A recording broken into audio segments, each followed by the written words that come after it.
Hello friends, super magic રસોઈમાં મિત્રો હું આપણું સ્વાગત કરું છું। આજે હું ભીંડાનું શાકની રેસીપી લઈને આવી છું મિત્રો। તો તમે એન્ડ સુધી આ વિડીયો જોજો અને તમને મારો વિડીયો ગમે તો લાઈક કરજો, શેર કરજો અને સબસ્ક્રાઇબ કરવાનું તો ભૂલતા જ નહીં।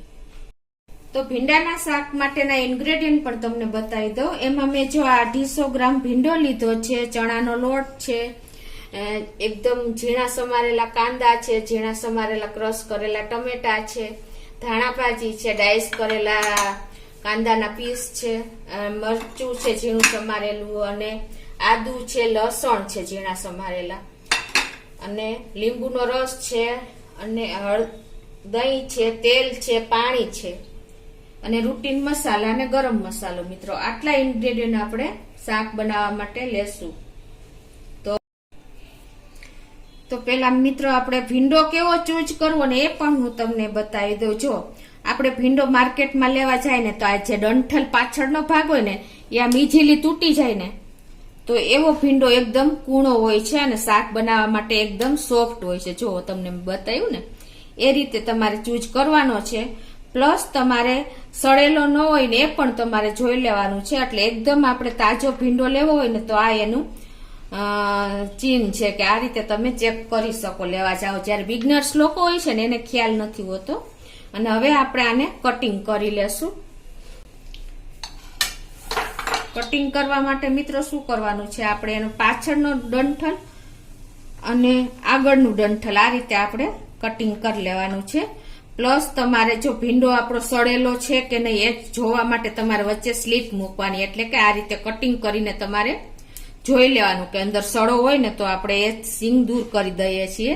અને 4 ઇંચની સિંગ હોય ને તો મિત્રો એના તમારે આ રીતે 2 કટકા કરવાના છે। જો નાની સિંગ હોય ને તો તમારે આવી નાની સિંગ હશે ને તો તમે એ 1 પીસ પણ ચાલશે। તમે જોઈ શકો છો, હું તમને બતાવી જ રહી છું।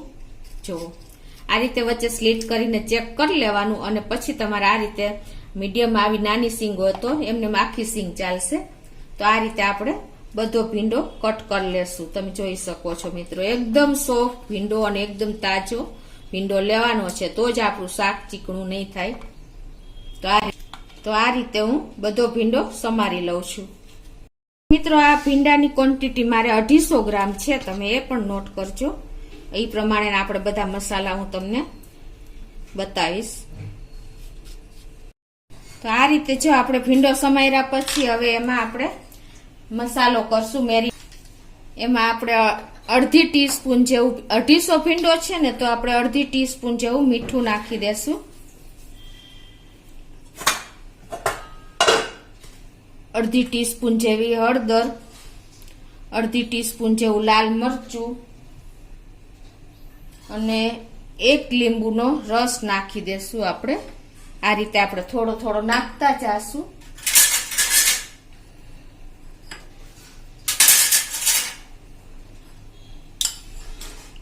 બધા ભીંડામાં કવર થઈ જાય, ઉપર સ્પ્રિંકલ થઈ જાય ને એ રીતે તમારે નાખવાનો છે।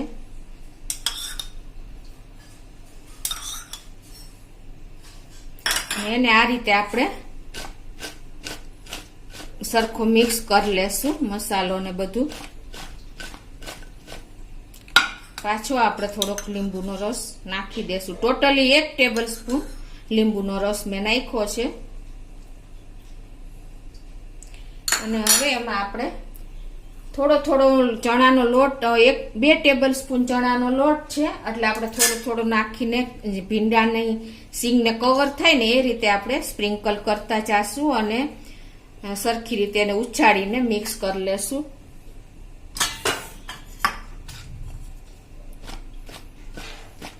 મિત્રો ભીંડો આપણે આ રીતે મસાલા અને લોટથી કવર કરશું ને એટલે એકદમ ટેસ્ટી આપણો ભીંડો અંદર બધો મસાલો ઉતરશે, અને ચણાનો લોટ લીંબુનો રસ નાખ્યો છે ને એટલે ચીપકી જશે અને સરસ આપણો ભીંડો મેરિનેટ થઈ જશે।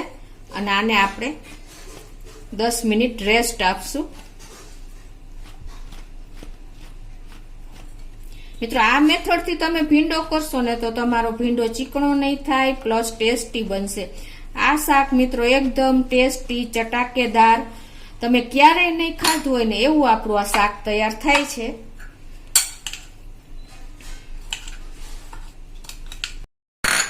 તો જો મિત્રો આ રીતે આપણે ભીંડાની સીંગને એકદમ સરસ મસાલાથી કોટિંગ કરી લેવાની છે, ચણાનો લોટ અને મસાલાથી. જે આ પ્રોસીજરને આપણે મેરિનેટ કરી કહીએ છીએ. હવે આને આપણે આ રીતે ઢાંકીને 10 મિનિટ જેવું આપણે આને રેસ્ટ આપી દેશું. તો હવે મિત્રો આપણે આગળ વઘારની તૈયારી કરશું. એના માટે ગેસ ઓન કરીને એક પેનમાં તેલ મૂકી દેશું. 1 ટેબલ સ્પૂન જેવું આપણે તેલ મૂકશું. હવે તેલને આપણે ગરમ થવા દેશું. તો આપણું તેલ પણ જો ગરમ થઈ ગયું છે. આપણે અડધી ટીસ્પૂન જીરું આખું નાખશું અને અડધી ટીસ્પૂન નહીં પણ 1/4 ટીસ્પૂન આપણે હિંગ નાખશું. અને આ ક્રકલ થાય એટલે હવે એમાં આપણે લીલા મરચા મેં 2 ઝીણા સમારીને લીધા છે એ નાખી દેશું. જો તમારે નાના બાળકોને ખાવું હોય તો તમે એવોઇડ પણ કરી શકો છો. અને હવે આપણે એમાં આ આદુ મેં જુલિયન કટ કર્યું છે. તમે ઝીણું સમારવું હોય તો એ પ્રમાણે પણ નાખી શકો છો. અત્યારે મેં આ રીતે કટિંગ કર્યું છે. અને 3 થી 4 કળી મેં લસણ ઝીણું સમારી લીધું છે. આ બધું આપણે એકદમ તેલમાં સાંતળી લેશું. ગેસની ફ્લેમ મિત્રો આપણે અત્યારે મીડિયમ જ રાખી છે. હવે આ આપણા આદુ લસણ અને મરચા બધું એકદમ સરસ સંતળાઈ ગયું છે. તો હવે આ સ્ટેજે આપણે એકદમ ઝીણા સમારેલા મેં બે મીડિયમ સાઈઝના કાંદા લીધા છે એ નાખી દેશું.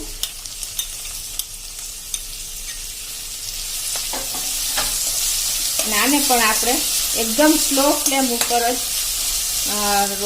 તેલમાં સાંતળી લેશું. બહુ નથી સાંતળવાના. સેજ ક્રન્ચી રહેશે ને મિત્રો તો એનો ટેસ્ટ એકદમ સરસ આવે છે.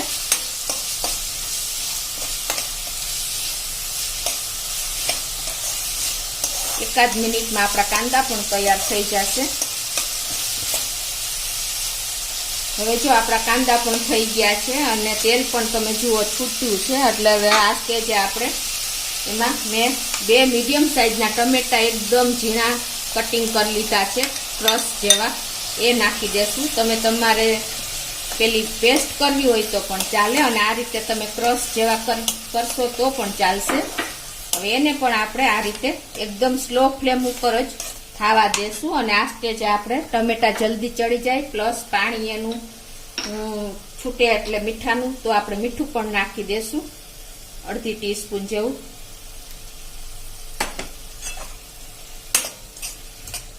અને આને આપણે એકદમ સ્લો ફ્લેમ ઉપર જ થવા દેશું.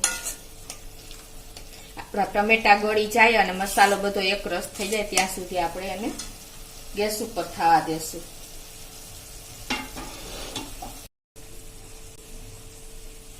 તો મિત્રો હવે આપણે આપણા ટમેટા મસાલો ધીમા ગેસ ઉપર સંતળાય છે ને ત્યાં આપણે બીજા પેનમાં, એટલે કે તમારે પોળું પેન હોય ને એમાં તમારે 2 ટેબલ સ્પૂન આ તેલ મૂકવાનું છે. તમે જોઈ શકો છો અત્યારે મેં આ રીતેનું વાસણ લીધું છે. બ્રોડ હોય ને એવું હોય ને તો તમારે એકદમ સરસ સંતળાઈ જશે. હવે આ તેલ આપણું ગરમ થાય, 2 ટેબલ સ્પૂન મૂક્યું છે. એમાં આપણે આ ડાઈસ કરેલા જે કટિંગ કર્યા છે ને ડાઈસ ફોર્મમાં, એ કાંદા આપણે સેજ હલકા એવા સાંતળી લેશું. બહુ નથી કરવાના, લાઇટ પિંક જેવા સેજ આપણે થાય ને એટલા જ આપણે સાંતળવાના છે. આનો ટેસ્ટ મિત્રો છેલ્લે શાકમાં બહુ સરસ તમે મિક્સ કરશો ને એટલે ખાવામાં બહુ ટેસ્ટી લાગે છે શાક અને લુક પણ બહુ સરસ આવે છે. આ એકદમ ઓપ્શનલ છે. જો તમારે આ રીતે કરવા હોય તો તમે કરી શકો છો.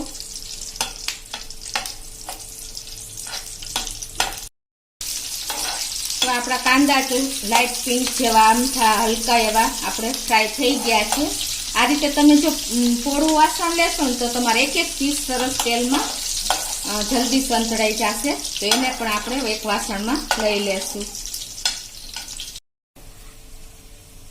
આપણા જો ભીંડા પણ 10 મિનિટ થઈ ગયા અને એકદમ સરસ મેરિનેટ એટલે કે કોટિંગ થઈ ગયા છે, તમે જોઈ શકો છો. તો હવે આપણું આ તેલ પણ જો કાંદા સાંતળ્યા ને એ પેનમાં જ આપણે તેલ ગરમ છે તો એમાં આપણે આ હલકા એવા સોફ્ટ કરી લેશું ભીંડાને. તો આ રીતે તમારે એકદમ સરફેસ ઉપર બ્રોડ આવી રીતે છૂટા છૂટા રહીએ ને એ રીતે જ તમારે તૈયાર કરવાના છે. એકાબીજા ઉપર રહેશે તો સરખા નહીં તમારે સોફ્ટ થાય, સંતળાય. એટલે આ રીતે તમારે મિત્રો પોળું વાસણ લેવાનું છે. આ સબ્જી શાક મિત્રો આપણે એકદમ સરસ યુનિક રીતે તૈયાર થાય છે. તમે ચોક્કસ એક વખત તો આ ટ્રાય કરજો જ. ગેસની ફ્લેમ એકદમ આપણે મીડિયમ રાખશું અને આ રીતે આપણે હલકા એવા એને સાંતળી લેશું.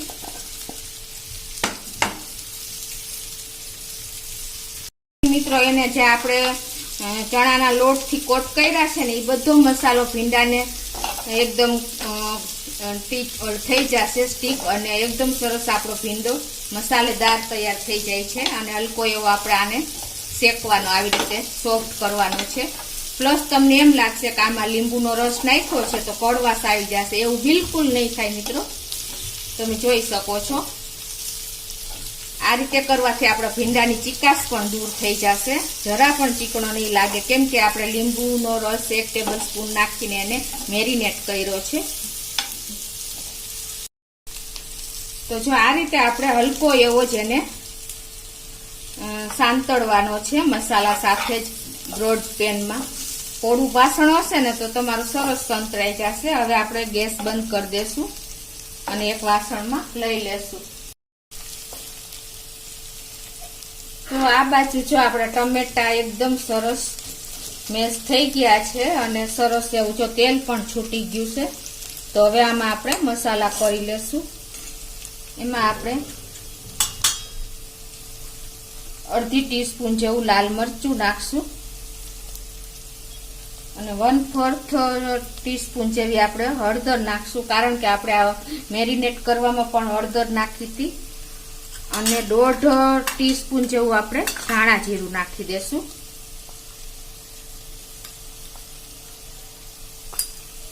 અને આ મસાલા આપણે એકદમ સરસ મિક્સ કરી લેશું.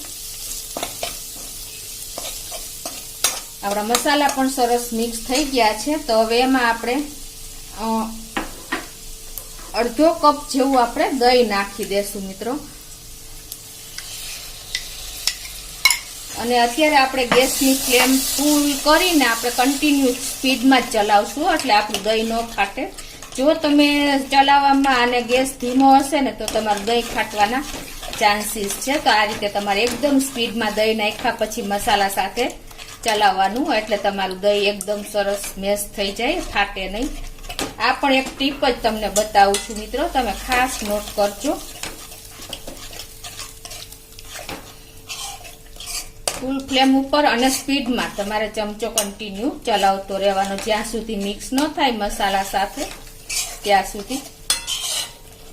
અને હવે આને આપણે ગેસ જો બધું મિક્સ થઈ ગયું છે સરસ. અને હવે આપણે આમાં અડધી ગેસ એકદમ સ્લો કરી નાખવાનો અને એને આપણે ઢાંકીને 2 મિનિટ થવા દેશું.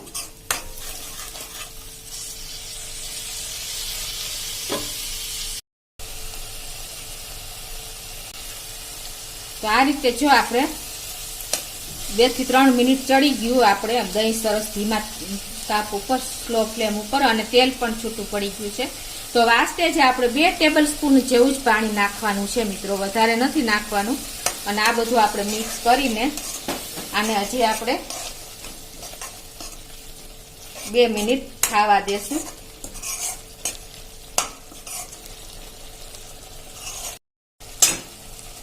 આ રીતે પાણી નાખ્યા પછી તમારે 1 મિનિટ થાય ત્યાં સુધીમાં તમારે હલાવવાનું છે. અને પછી આપણે જે આ ભીંડો એકદમ સોફ્ટ કર્યો છે ને થોડો એવો ફ્લેમ ઉપર, એ આપણે અંદર એડ કરી દેશું.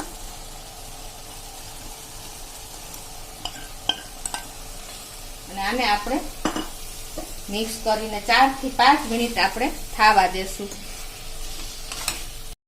તો જો આપણે ભીંડો નાખ્યા પછી ઢાંકીને 2 મિનિટ થવા દીધું છે અને આપણું તેલ પણ જો એકદમ ઉપર રિલીઝ થઈ ગયું છે. તમે જોઈ શકો છો એનું લુક એકદમ સરસ. જો આપણો ભીંડો કેવો ચટાકેદાર ટેસ્ટી લુકમાં એકદમ સરસ તૈયાર થયો છે મિત્રો.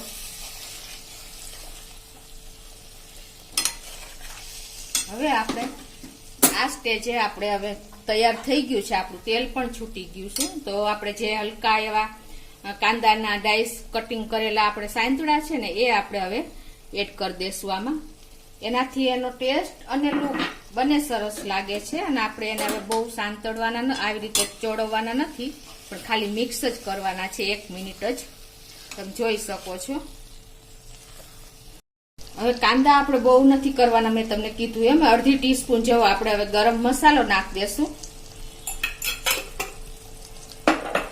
અને આ બધું હવે આપણે મિક્સ કરી લેશું. તમે જોઈ શકો છો મિત્રો. જો આ રીતે તમે મસાલાથી તરબોળ એકદમ આપણી ભીંડાની સબ્જી તૈયાર થશે ને તો મિત્રો છોકરા, બાળકો કે મોટા કોઈ પણ વસે આ શાક ખાતા થઈ જશે. જે ભીંડાનું શાક નહીં ખાતા હોય ને એ પણ આ શાક ખાતા થઈ જશે. એટલું ટેસ્ટી આ શાક બને છે. હવે આપણે લાસ્ટમાં ધાણા ભાજી એડ કરી દેશું.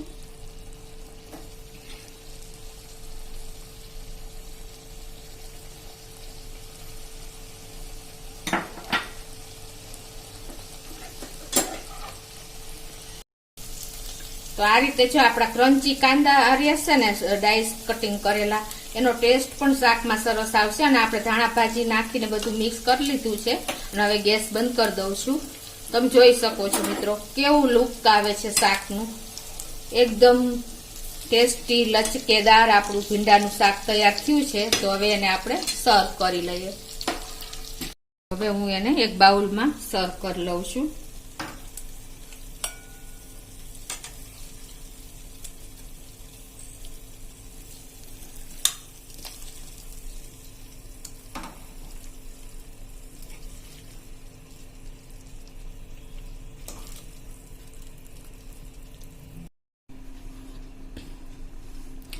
તો જો આપણી ભીંડાની એકદમ ટેસ્ટી ચટાકેદાર આપણી શાક તૈયાર થઈ ગયું છે. તમે જોઈ શકો છો એની કન્સિસ્ટન્સી, એનું લુક. તો મિત્રો તમને ચોક્કસ આ શાકની રેસીપી ગમી હશે. તો તમને ગમે તો લાઈક કરજો, શેર કરજો અને સબસ્ક્રાઈબ કરવાનું તો ભૂલતા જ નહીં.